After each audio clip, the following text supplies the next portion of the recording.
Ahora vamos a hablar de la importancia del silencio. ¿Por qué es tan importante el silencio? Es tan importante el silencio por lo ruidosa que es nuestra mente. Descartes, siglo XVII, padre de la filosofía racionalista, un hombre muy reconocido. Hay un joven filósofo, también francés, al lado de Descartes, era un don nadie, hoy todos le respetamos inmensamente, Blaise de Pascal, Principio de Pascal, que tú de eso sabrás un montón. Principio de Pascal, fijaros lo que dijo Pascal. He descubierto que toda la infelicidad del hombre deriva de una sola causa, su incapacidad para mantenerse en quietud en su habitación. Y uno se pregunta, ¿de qué habla? Nuestra mente condicionada busca el control, el estatus y la posición porque se siente separada de todo. Y esa sensación de inseguridad, que no es la inseguridad del ser humano, es la inseguridad de la mente que maneja, que se llama mente dualista o condicionada, hace que para conseguir sentirse segura, se busque con desesperación el estatus, la importancia, el reconocimiento. Y ahí es donde entra la rivalidad, porque es una mente con una idea escasa del universo. Entonces, si yo quiero algo, te lo tengo que quitar a ti. De aquí viene la rivalidad. Nuestra mente condicionada está totalmente juzgando, evaluando, comparando, lamentándose por el pasado o preocupándose por el futuro. Poneros un momento de pie. Algunos no estáis como estáis. Alguna ventaja tenéis que tener. Bien.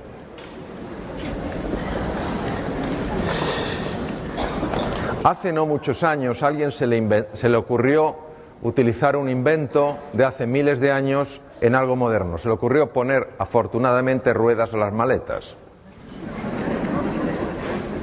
Pero hasta que a este genio o a esta mujer mentalmente privilegiada se le ocurrió esta idea, todos cargábamos con maletas, ¿a que sí? ¿Os acordáis de esas maletas llenas de libros? O esas maletas llenas de algo pesado. Bien, imaginaos que tenemos dos maletas en el suelo. A la izquierda una y a la derecha. Maleta sin rueda, maleta pesada. Vamos a usar la imaginación. Yo sé que no hay maletas, pero vamos a imaginar que las hay. Entonces, vamos a coger la maleta izquierda, que pesa mucho, entonces no vale hacer así. No hay nadie que esté aquí tan cuadrado. Entonces, que haga uno, ni tampoco hay que quedarse así, que no puedo, hombre. Una cosa media, la izquierda. Pesa, ¿verdad? Ahora la derecha. Bien. ¿Se anotáis el peso? En la imaginación. ¿Notáis el peso? ¿Cómo uno va a caminar bien por la vida con semejantes maletas? Vamos a dejarlas caer. Ahora vamos a poner un nombre a cada maleta. La maleta de la izquierda se llama la maleta de las lamentaciones por el pasado. Ay, si hubiera hecho caso a mi abuela. Yo hubiera estudiado idiomas. Ay, si no hubiera sido tan... Ay, si hubiera elegido mejor. Nos suena, ¿verdad? Esto es como el omeprazol. Nos suena a todos. La segunda maleta es la de las preocupaciones por el futuro. Ay, ¿qué será de mí? Ay, ¿cuánto durará esto? Ya nos podemos sentar. Si esperabais algo más sofisticado, no lo hay. Esto es lo que hay. Bien.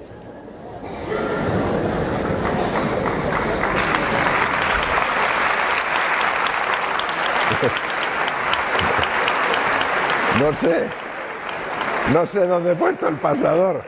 Yo creo que con tanta granada, aquí, con tanta granada, incluso donde he puesto el pasador, impresionante. ¡Ah!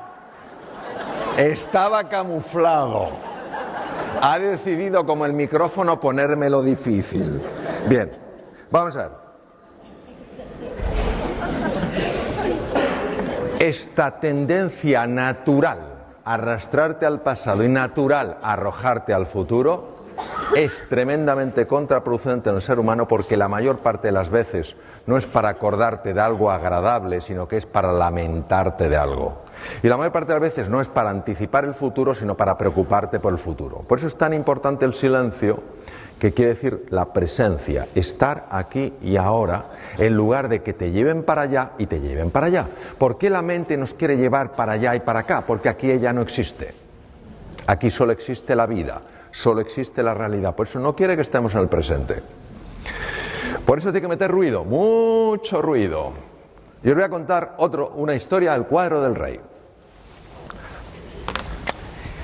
Había un rey que tenía un hijo, el joven príncipe, y el rey quería transmitirle a su hijo aquello que había hecho que su reino, que era una isla inmensa, fuera un reino de paz y de prosperidad a lo largo de muchos años.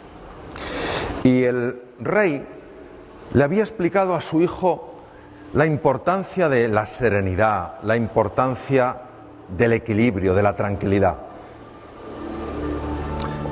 Pero por más que se lo decía, el joven príncipe no acababa de entender a qué se refería su padre.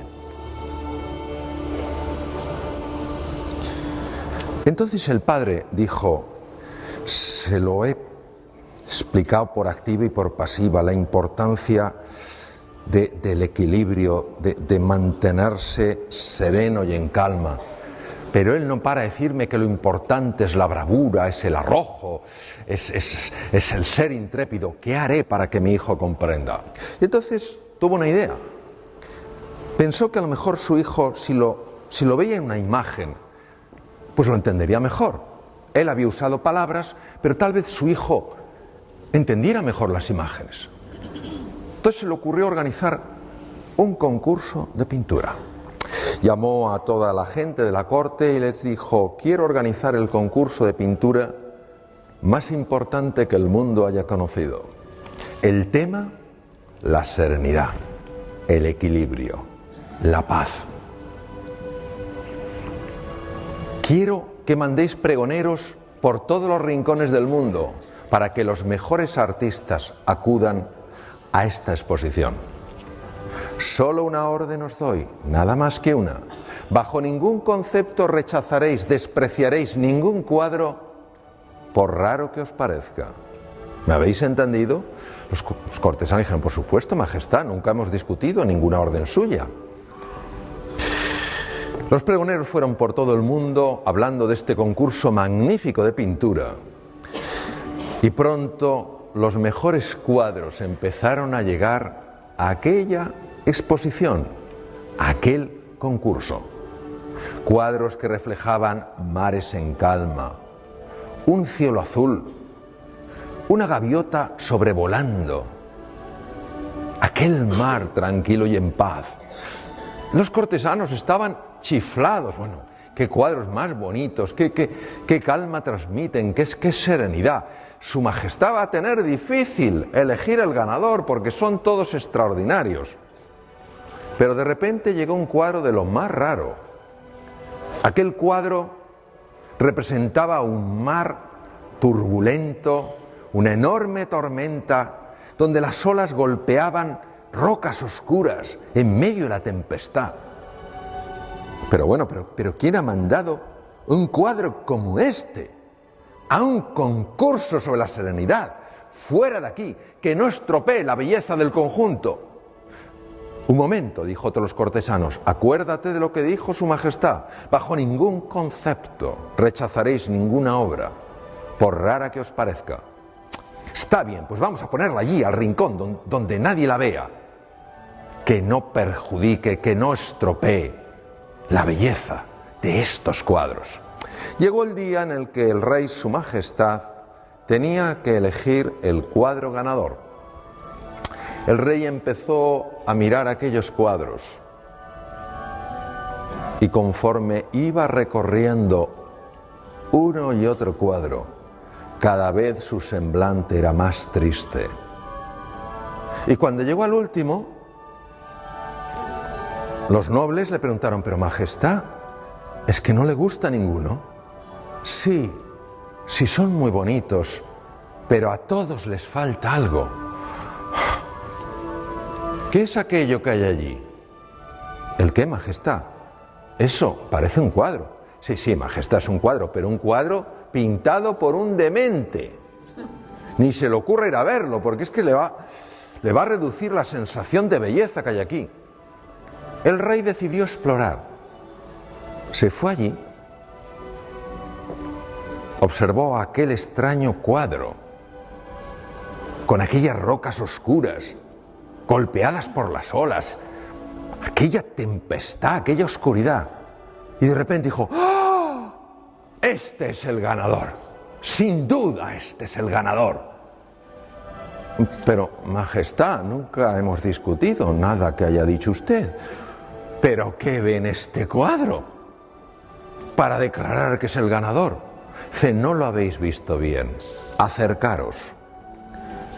Y el rey les señaló algo que el pintor había puesto, algo que había dibujado. En medio de aquellas rocas, bajo aquella tormenta, había un nido y un pajarito estaba alimentando a su cría, completamente ajeno a la tempestad. Entonces el rey les dijo: la serenidad no es no tener dificultades en tu vida, no es que no haya tormentas en tu existencia, es que siempre tengas muy claro cuál es tu prioridad. Ese es el cuento.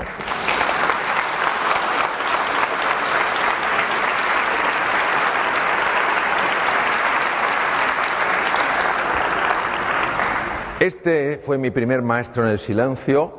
Yo trabajaba de cirujano en Boston, en un hospital, él estaba enfrente, me enteré de su obra, luego me formé con él. ¿Dónde estás? Bien. Es el doctor Herbert Benson, presidente del Instituto Mente Cuerpo de la Universidad de Harvard, que redescubrió algo que había sido descubierto hace miles de años, redescubrió que la mente ruidosa genera enfermedad. Que esta especie de rumiación, es lo que digo, que te pasa una cosa por la mañana que te incomoda y está uno todo el día con lo mismo, todo el día, parece una vaca, rumiando, somos así. Entonces él se enfadaba, me recuerdo en su despacho, decía: parar el tren de pensamientos perturbadores que entran sin tu permiso en la conciencia. Yo lo veía que se ponía como una moto. Ya lo entiendo por qué. A él le importaba mucho acabar con la hipertensión arterial, que sabéis que va dañando las arterias, y él sabía que si se conseguía activar el parasimpático, el sistema nervioso parasimpático, las personas seríamos menos reactivas y por tanto la tensión se regularía. Se fue a Dharamsala, en el norte de la India, donde vivía la comunidad tibetana. Después de un año de negociaciones con el Dalai Lama, el Dalai Lama le dio permiso, hizo registros de los monjes y vio que eran capaces de activar el parasimpático entrando en silencio. Lo aplicó a sus enfermos, algunos de ellos iban a cirugía cardíaca y mostraron un menor índice de complicaciones en la operación. Fue el primero en el mundo que con técnicas científicas, con abordajes científicos, mostró que el silencio ayuda a reparar el cuerpo. ¿Qué le pasó? Pues que algunos de sus enfermos, con el paso de los años, empezaron a decirle: doctor Benson, no es que esté mejor ya de la salud, que estoy mucho mejor, es que pienso con más claridad, es que resuelvo mejor las cosas. ¿Qué me está pasando? Entonces él empezó a estudiar la creatividad. ¿Qué le pasa? Sincronización entre los dos hemisferios.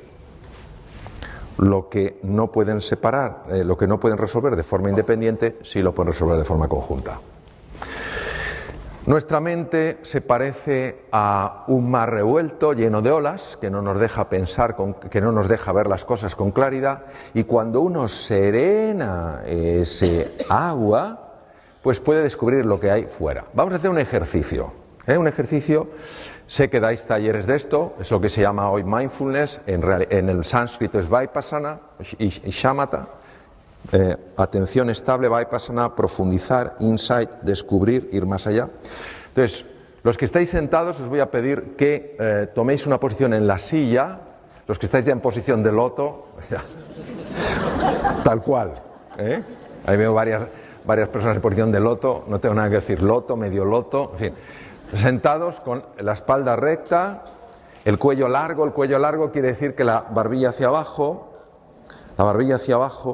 ahora me dirigiré especialmente a los que estáis de pie, ¿eh? El cuello hacia abajo, la espalda recta, los pies descruzados, las manos con las palmas abiertas en los muslos, no en los del vecino, o en el regazo. El ideal son las palmas hacia arriba, ¿vale? A los que estáis de pie, os sugiero encarecidamente que mantengáis los ojos abiertos. Es verdad, lo digo en serio, porque es muy importante, pero no por ello que no sigáis incluso con los ojos abiertos, porque hay una cosa que es mindful walking, donde tú estás con los ojos abiertos y estás meditando. O sea, que no penséis que por tener los ojos abiertos no se puede meditar. Entonces, pero sí que tengáis los ojos abiertos o entreabiertos, ¿vale? ¿De acuerdo? ¿Estamos todos en posición? Si tenéis algo, algo que os pese, si es un abrigo, nada, pero si es una cosa pesada, la ponéis en el suelo, ¿vale? Entonces vamos a hacer este ejercicio, que es muy sencillo. La sugerencia, la propuesta, la oportunidad es cerrar los ojos o dejarlos entreabiertos, porque los ojos abiertos se despista muy fácilmente. Si decides cerrarlos, que sea cerrar suavemente, nada de cerrar diciendo aquí no entra ni un fotón. No hay que hacer ninguna presión. Si son cerrados, amablemente cerrados, y son entreabiertos, suavemente entreabiertos, y como tienes el cuello largo, mirando un poco hacia abajo, ¿vale? Entonces, voy a poner un poco de musiquita. Lo que voy a pediros, por favor, es que toméis conciencia de la posición de vuestro cuerpo en la silla.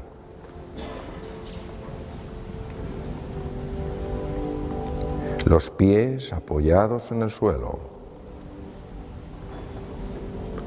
La espalda recta sin tensión. El cuello largo. Como si nos tiraran suavemente de la coronilla con una pequeña cuerda. Las manos amablemente apoyadas en los muslos, en el regazo.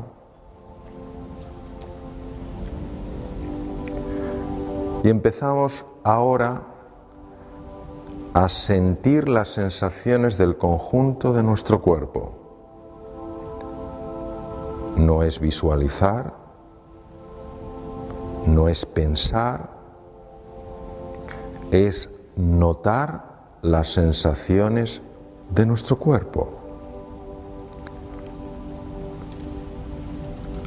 Hay algunas partes que se pueden sentir más, tal vez las manos, los pies, cualquier parte es igual de válida.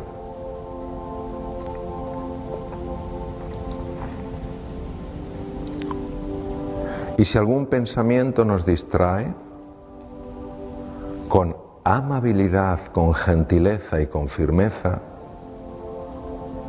volvemos a llevar nuestra atención a las sensaciones de nuestro cuerpo. Y si algún pensamiento nos arrastra a una experiencia pasada o una inquietud futura, tomamos conciencia y sin enfadarnos, con tranquilidad, con gentileza y con firmeza, llevamos de nuevo la atención a las sensaciones del cuerpo.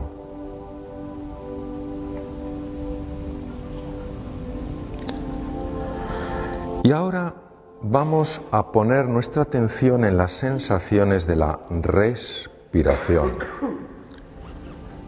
Cuando respiramos, tomamos aire por la nariz. Cuando expiramos, expulsamos aire por la nariz. Y cada uno nota esa sensación de la inspiración y de la expiración con mayor intensidad en alguna parte del cuerpo. Algunos en el abdomen, otros en el tórax, otros en los orificios de la nariz. Y es la respiración la que nos va a ir introduciendo en el silencio. Un silencio del que hablaba Federico García Lorca. Escucha, hijo mío, el silencio. Es un silencio ondulado. Un silencio donde resbalan valles y ecos y que inclina todas las frentes hacia el suelo.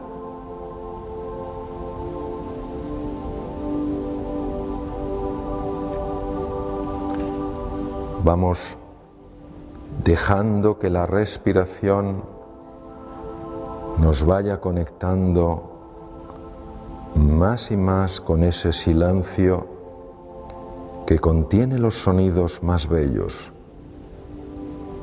con ese vacío origen de cualquier forma, con ese espacio ilimitado.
Y a medida que vamos entrando en ese espacio de silencio,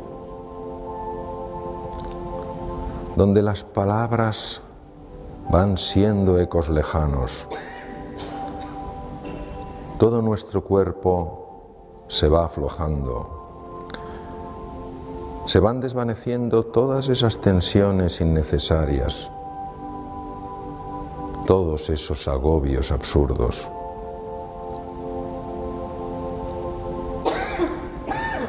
Y vamos entrando más y más en nuestro centro.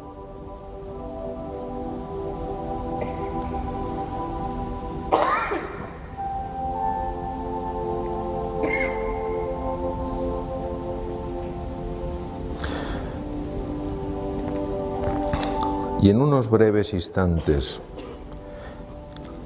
empezaremos a volver suavemente al nivel de conciencia del que partimos. Recordando siempre que es en nuestro centro, que es también universo y que es vida. Habita la serenidad, la sabiduría, la creatividad, la comprensión profunda y el amor.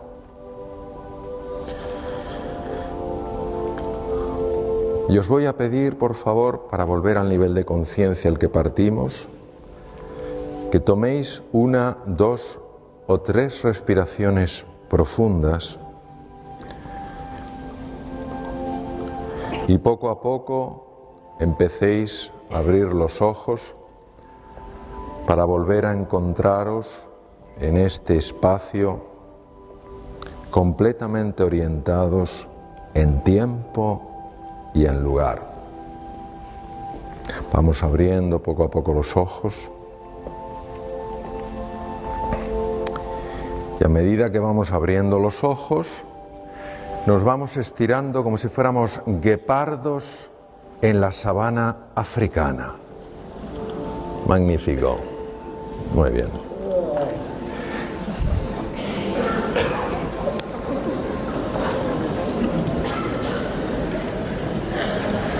Este es el último mensaje que tengo para vosotros y para vosotras. Las batallas, desde luego, se libran fuera, pero las guerras se ganan dentro. Como te dije el año pasado, bienvenido a la Argentina, Mario, y a reiniciate. Muchas gracias, María. Qué placer que estés acá, Gracias.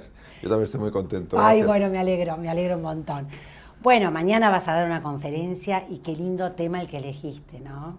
Bueno, eres más grande de lo que crees. Creer es crear. Creer es crear. Sí, es una experiencia transformadora, porque en el momento en el que verdaderamente seamos conscientes de que nuestra capacidad de elegir también es nuestra capacidad de reescribir nuestra historia, eso genera muchísima ilusión, muchísima paz interior y una enorme confianza. Y no está basado sencillamente en un deseo utópico, ojalá, sino en una realidad que está incluso avalada científicamente. Ahora, pero vos, no sé, ¿por qué esa cosa de que no nos creemos que somos grandes? Que Muy buena pregunta. Grandeza, Yo te voy a decir mi visión después de unos cuantos años explorando la cuestión. No nos creemos que somos así de grandes, porque no nos queremos como nos podríamos querer. Ah, mira. Tú imagínate que una persona tiene un hijo, un padre, una madre tiene un hijo, una hija. ¿Verdad que cuando les quieren de verdad, también creen que esos hijos valen la pena? Es una cosa que va unida al creer con el querer, el creer que hay potencial con el querer ayudar a desplegarlo. Nosotros ni nos queremos ni nos valoramos y por tanto tampoco creemos que tengamos ese potencial, que tengamos esa capacidad. Yo hice un curso, bueno, sigue activo, se llama Reinventarse, fundamentalmente para fortalecer la autoestima de las personas, es un programa online. ¿Cuántas personas nos han dicho que haber fortalecido su autoestima les ha generado un impacto positivo en todas las áreas de su vida? ¿Por qué? Porque si te quieres más y crees más en ti, te vas a atrever más en la vida. Y como realmente ese potencial no es utópico, no es algo inexistente, no es una ficción, no es una ilusión, es una realidad, cuando te pones en marcha, empiezan a emerger los recursos. Recursos que jamás emergen si no te pones en marcha. Eso es lo que te quería preguntar, ¿no? ¿De qué manera podemos aflorar ese potencial que todos tenemos? ¿Cómo ponerse en marcha sería el primer En mi paso? experiencia, primero tienes que quererte un poco más. ¿Cómo te quieres más? Pues valorando más las cosas buenas que tienes y no fijándote solo en las cosas no tan buenas que tienes. Entonces, esa mirada más apreciativa es esencial. Mientras no nos queramos un poquito más, no vamos a poder conectar con nuestro potencial porque quien no se quiere lo suficiente tampoco va a invertir tiempo en buscar lo que está más oculto, ¿no? En segundo lugar, es creer un poquito más, darnos la oportunidad de mostrar que sí somos capaces de hacer cosas, pasito a pasito, ¿no? Entonces, cuando uno se quiere más, uno cree más en su capacidad y empieza a ponerse en marcha, empiezan a suceder cosas. Y empiezan a suceder cosas que son bastante interesantes y bastante buenas. Y entonces, cada vez te vas queriendo más y cada vez vas queriendo más. Y lo interesante es que cuando uno se quiere más, a mí esto me parece precioso, María, cuando uno se quiere más, también quiere más a los demás. No estoy hablando del cariño, de la autosuficiencia, del creerte que eres más que los demás, sino que es un cariño compartido, es un amor compartido. Y claro, si tú crees más en ti mismo, si crees más en ti misma, también crees más en los demás. ¿Y qué pasa cuando crees más en los demás? Que estás llamando a que su potencial empiece a emerger.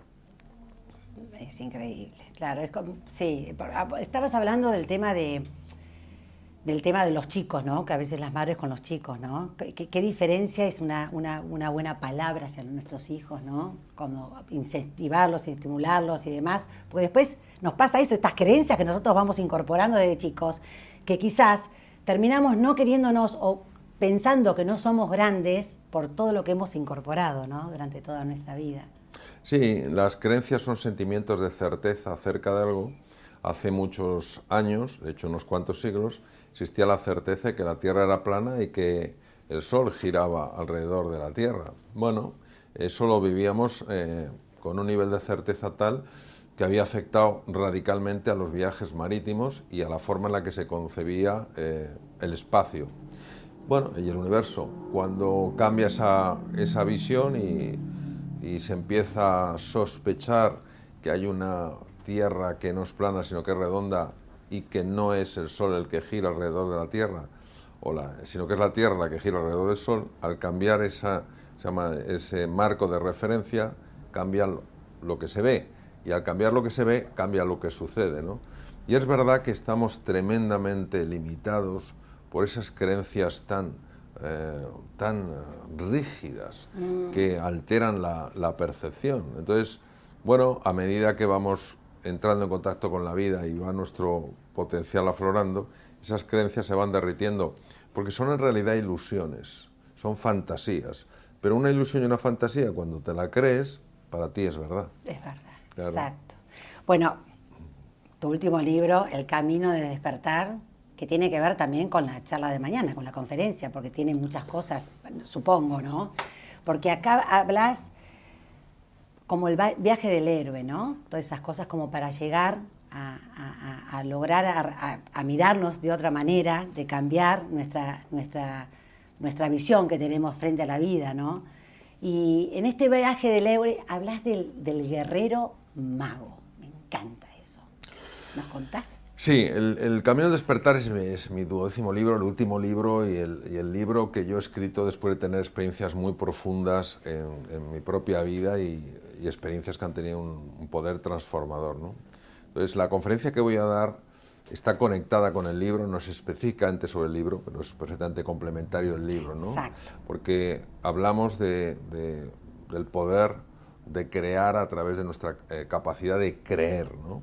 Y el descubrimiento es el descubrimiento de que somos mucho más grandes de lo que nosotros creemos, ¿no? Por eso si creemos otra cosa, crearemos una vida con muchas más posibilidades.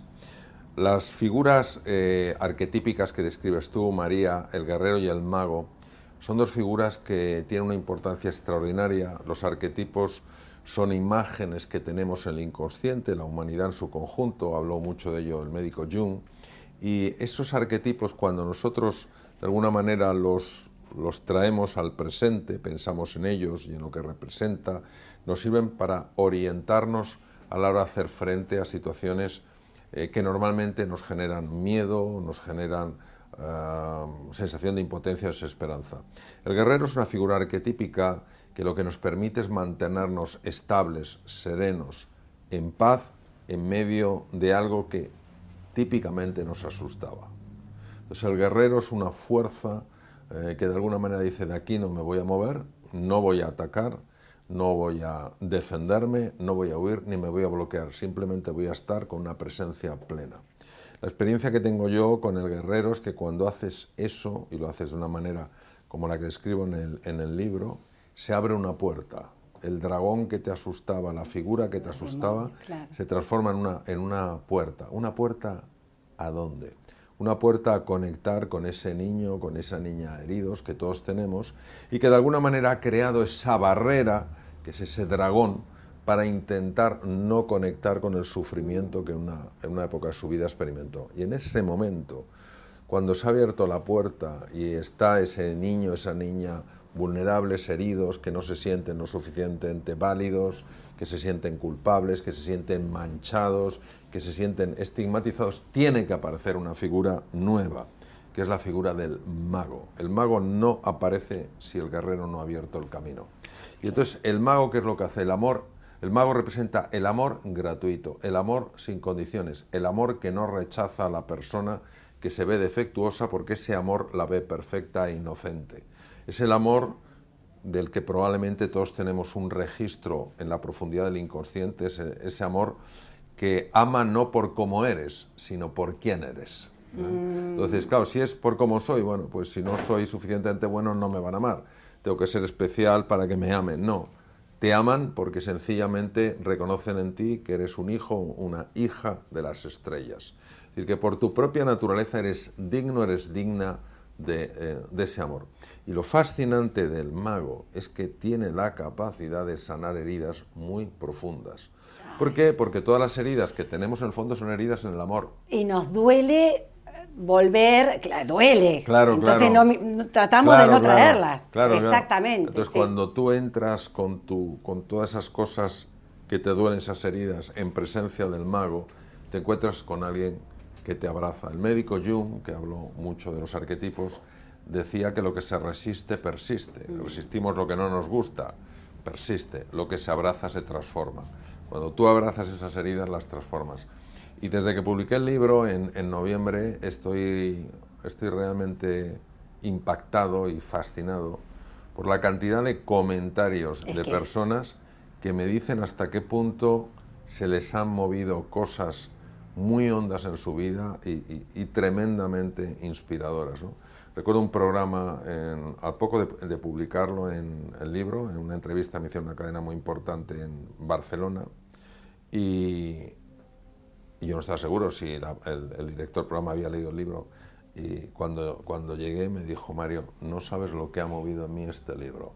Y toda la entrevista fue una entrevista mágica porque él hablaba no ya del libro, sino de lo que el libro había movido. Lo que le pasa, claro. Sí, ten en cuenta, María, que para un escritor, por lo menos los temas que escribo yo, que son de crecimiento, desarrollo personal, de autodescubrimiento, etcétera, realmente lo que más te llena, lo que más te conmueve es ver el impacto que eso tiene en otras personas.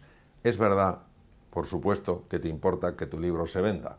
Porque si tu libro no se vende, eso por supuesto. Cuando escribes algo como lo que yo escribo, realmente lo que más te importa es que eso tenga un impacto transformador y sanador en las personas. Sobre todo cuando tu background es como el mío, médico cirujano, muchos años, bueno, pues buscando ayudar a las personas a superar sus dolencias físicas, y te das cuenta que muchas veces las dolencias físicas, las dolencias mentales y anímicas son parte del mismo pack. Bueno, parte del mismo pack. Parte del mismo pack. Bueno, eso es lo que vos decías, que cómo empezaste, los mismos parientes, digamos, de las personas enfermas que cuando vos eras médico, ¿no? Bueno, seguís siendo médico, ¿no? Sí, pero cuando ejercías, que te decían: gracias, doctor, por lo que, como hizo con fulano, o sea, con mi marido, algo despertó en su corazón. Eso es el impacto de lo que hacés vos con las personas, ¿no?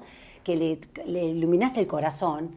Y con con todos los libros. Reventarse para mí reventarse fue una cosa impresionante. Mira, María, sobre todo para los que recién empezábamos en el autoconocimiento. Yo te agradezco mucho la generosidad de tus palabras. Yo tengo que reconocer lo que hago y lo que no hago yo. Cuando yo sí escribo el libro, no hay nadie que me ayude a escribir el libro, lo escribo yo íntegro, me corrigen comas, puntos. En el caso del Camino del Despertar hemos trabajado con un ilustrador muy bueno, hemos tenido que orientar, y por supuesto cuento con un equipo, en este caso el equipo de Espasa, y aquí en América Latina, que es Planeta, que es un equipo maravilloso. Entonces, quiero decirte que de alguna manera vamos viendo cómo perfilar el dibujo, con dónde encajarlo, y es un trabajo. Pero eso sí, puedo reconocer que eso es parte de lo que hacemos juntos. Lo que a mí me sigue sorprendiendo es el impacto que estas cosas tienen en las personas. Y yo me reconozco como un simple instrumento, es decir, no puedo decir que de mí sale esa capacidad sanadora o transformadora, porque sería un gesto de arrogancia y además no haría justicia a la realidad. Yo creo que el impacto de estas cosas que tengo la suerte de ver surge a través de mí, no de mí. Yo soy una persona que le doy un enorme valor a la dimensión espiritual. Para mí, un Dios de amor, lleno de amor y lleno de sabiduría, ese eje en mi vida. Es decir, claro, que ama a todo el mundo, tengas una religión, no la tengas, ama porque solo es capaz de dar amor, y creo honestamente que algunas de las cosas que hemos visto, mejora de enfermedades físicas, personas que han decidido vivir cuando habían decidido acabar con su vida, personas que tenían roto una relación y la han reconstruido, personas que habían perdido toda la ilusión por un tema y la han recuperado, personas que empiezan a pasarles cosas. Yo honestamente no puedo considerar que soy el generador de eso. Sí, que soy un humilde instrumento, no soy ningún Stradivarius, soy Claro. un instrumento muy sencillo, pero sí da la sensación de que el músico celestial ha decidido de vez en cuando soplar por ese instrumento, ¿no? Entonces, porque de verdad hay veces, mi mujer que me acompaña a muchos sitios, cuando vamos a sitios lejos, Isabela, que es no sé cómo decirte. Y siempre dicen que detrás de no, un gran hombre una gran, pero gran en mujer. En España dicen detrás de un gran hombre una mujer sorprendida. Nosotros acá eso no lo decimos. Yo digo que junto a vamos a decir, un gran hombre hay una mujer extraordinaria, ¿no? En este caso. Entonces, bueno, nosotros a veces cuando nos hacen comentarios es que se nos saltan las lágrimas. Sí, pero honestamente, claro, o sea, no es de, oh, qué cosa más sensible, no, es que nos dicen tales cosas que nos descolocan y nos produce una emoción tremenda. Entonces, esto es muy importante porque yo me siento tremendamente cómodo con ese papel de ser un instrumento. Uno lo puede llamar universo, otro puede llamar la vida en mayúscula, otro lo puede llamar la energía cuántica, el campo acásico, yo lo llamo Dios, que de alguna manera tiene a bien utilizar sencillos instrumentos, como es mi caso, para generar enormes impactos. ¿Qué requiere la vida de nosotros? Que aprendamos a amar. Que aprendamos a amar. Que aprendamos a amar sin condiciones. Es muy interesante porque algunos, o sea, vayas a la tradición que vayas, de Oriente, Occidente, de un tipo o de otro, al final es que todas te dicen lo mismo. El valor del amor, el valor de la compasión, el poder del perdón para transformar un mundo que muchas veces está profundamente enloquecido. Entonces, creo que eso es así, porque cuando una persona es capaz de amar de esa manera, que es un desafío tremendo, desde luego para mí ese amor incondicional es el gran desafío y la gran ilusión, cuando eres capaz de amar a ese nivel, es que se producen cambios que nuestra razón no es capaz de comprender. Claro, porque amar a lo que amamos es fácil. Claro, amar lo que amamos es fácil. Es fácil. Y también es muy interesante, María, porque las personas que nos estén viendo quizás aprecien la siguiente distinción. Cuando nosotros hablamos de amar, automáticamente pensamos que el amor es un sentimiento. Tú amas a tus hijos, eso se llama filia, tienes muy buenos amigos, amas a tus amigos, filia, amas a tu pareja, eros, amor romántico, y todos pensamos que el amor es un sentimiento. No, pero lo que pasa es que en el español no tenemos una palabra que defina el amor no como un sentimiento, sino como una decisión, como una elección. En griego antiguo sí, esa palabra se llama agape, y agape, que no es el ágape, agape es un banquete, es agape. El agape o agape es una elección, es decir, vas a tratar a una persona como si realmente la quisieras aunque no lo sientas. ¿Y por qué puedes hacer eso? Pues por una sencilla razón, porque ves en esa persona algo mucho más profundo que lo que ella está expresando. Claro, porque detrás de esa persona también hay dolores, hay... Exacto. Ay, sí, tal cual. Exacto, Sí. exacto. Platón, el gran Platón, discípulo de Sócrates y el maestro del gran Aristóteles, decía que no nos olvidáramos cuando nos encontráramos con una persona de cuánto le pesaban sus heridas.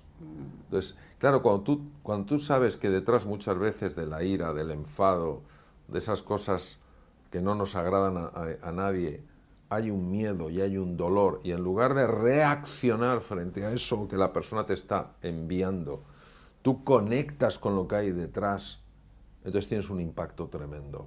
Esto es extraordinario porque cuando uno tiene la capacidad de hacerlo y en un momento determinado lo logra hacer, lo que sucede es absoluto. Mágico. Es que es mágico. Es que tú mágico. Lo ves y dices, exacto, sí. No lo puedo negar porque ha sucedido. ¿Y por qué ha sucedido?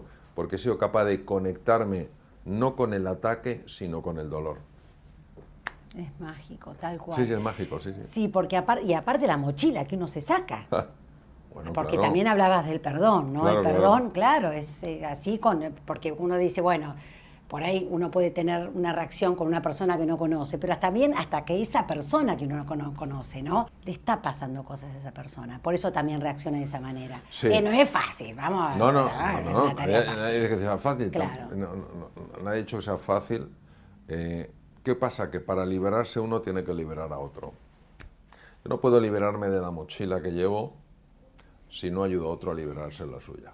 Cuanto más cargue la mochila de la otra persona con mi rechazo, con mi desprecio, con mi reacción, automáticamente, pues estamos conectados, aunque no lo veamos, automáticamente estoy metiendo piedras en mi propia mochila.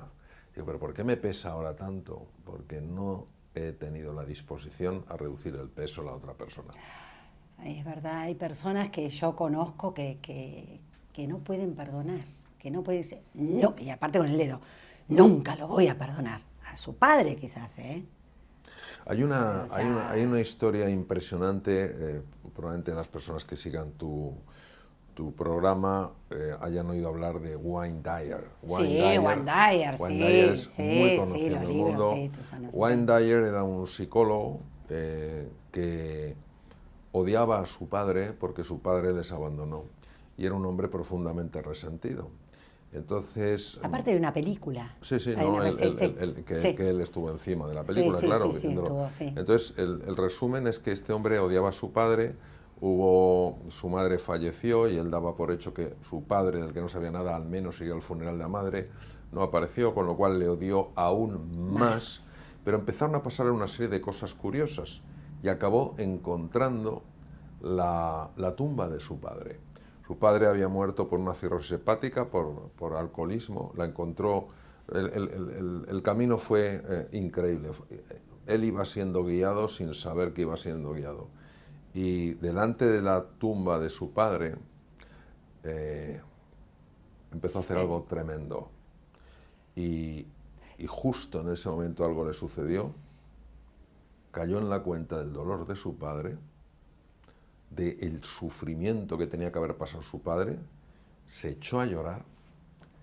Después de aquello se retiró un tiempo, estuvo 2 meses retirado, escribió uno de sus libros, su primer libro, vendió 50 millones de ejemplares. Claro. ¿De dónde salió ese libro?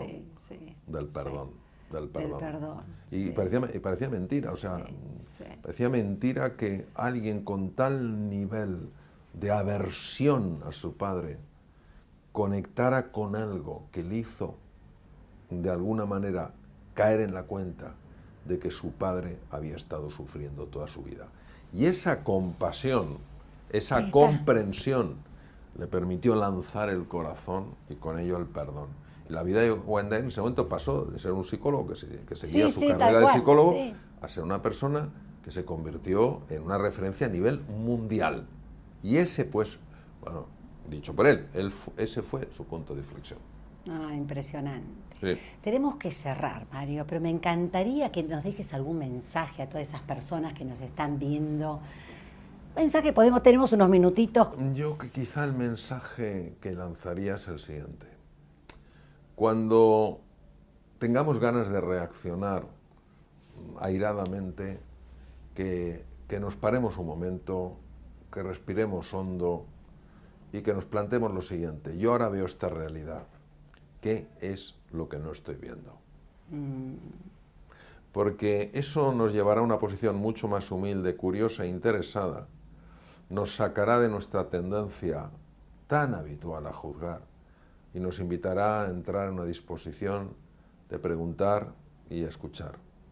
Y en segundo lugar, que los cambios en la vida son cambios que suceden pasito a pasito. Despreciamos los pequeños pasos, decimos, este pequeño paso, ¿a dónde me va a llevar?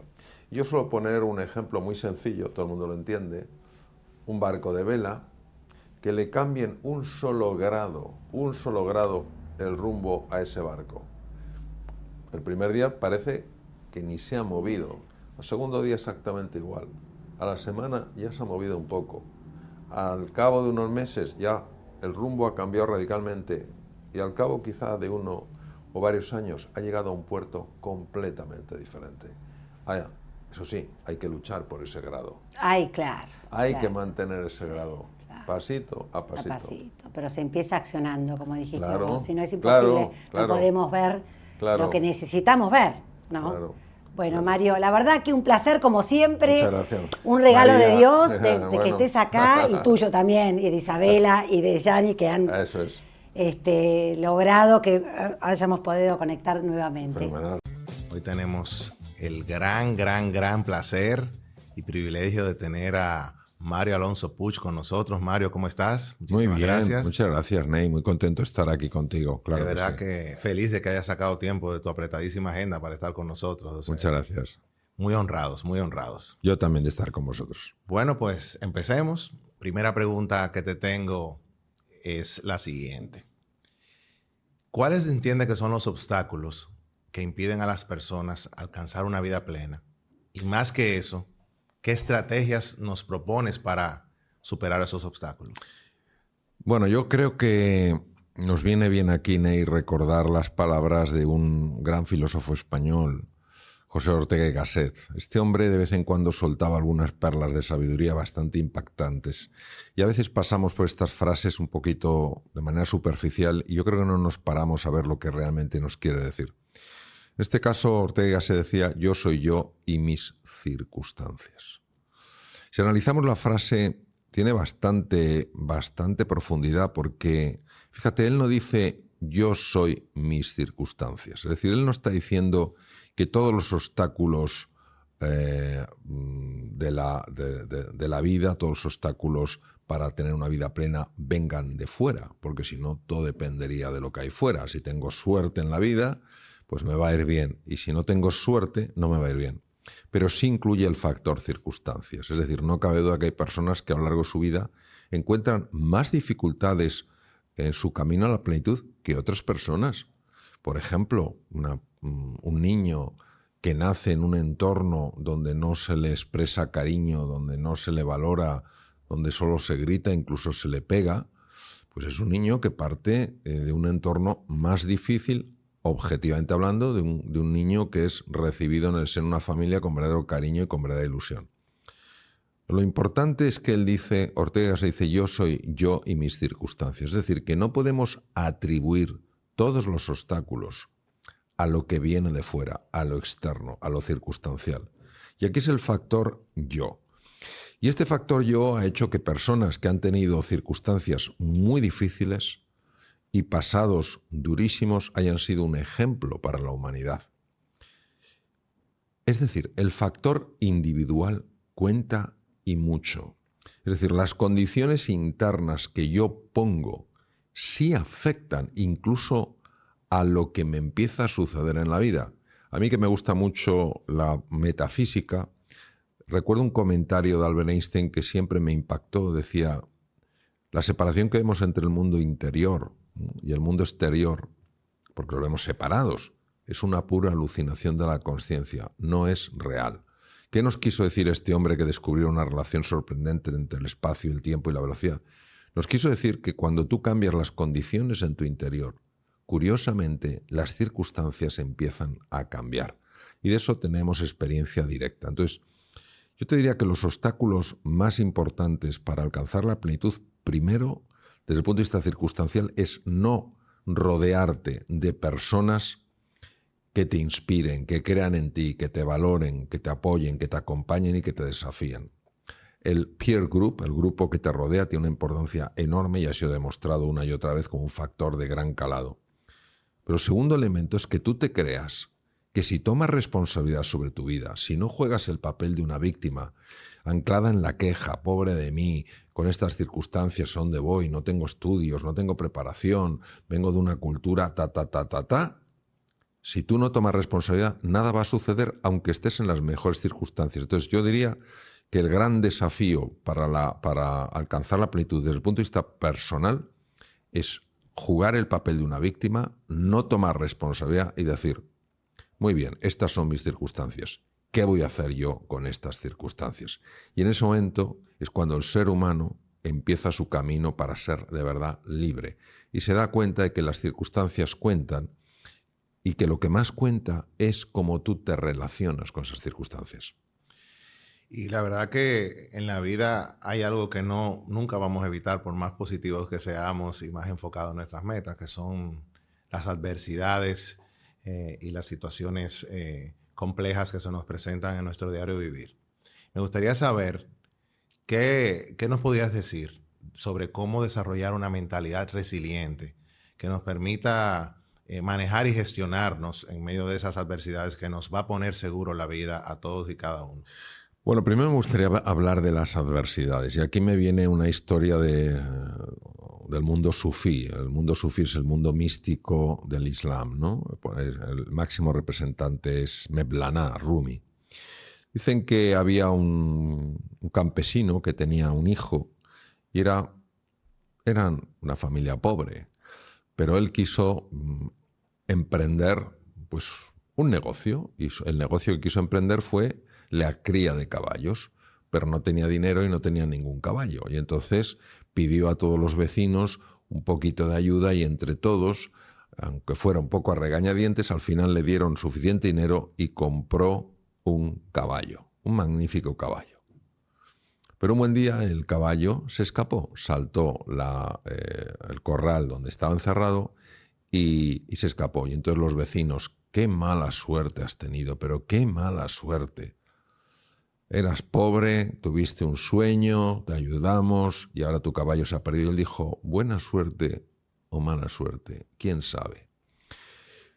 Unas semanas después aparece el caballo con un montón de caballos. Es decir, aquel magnífico caballo atrajo caballos salvajes a aquel corral sencillamente porque le habían alimentado y de alguna manera había tomado un poco de afecto.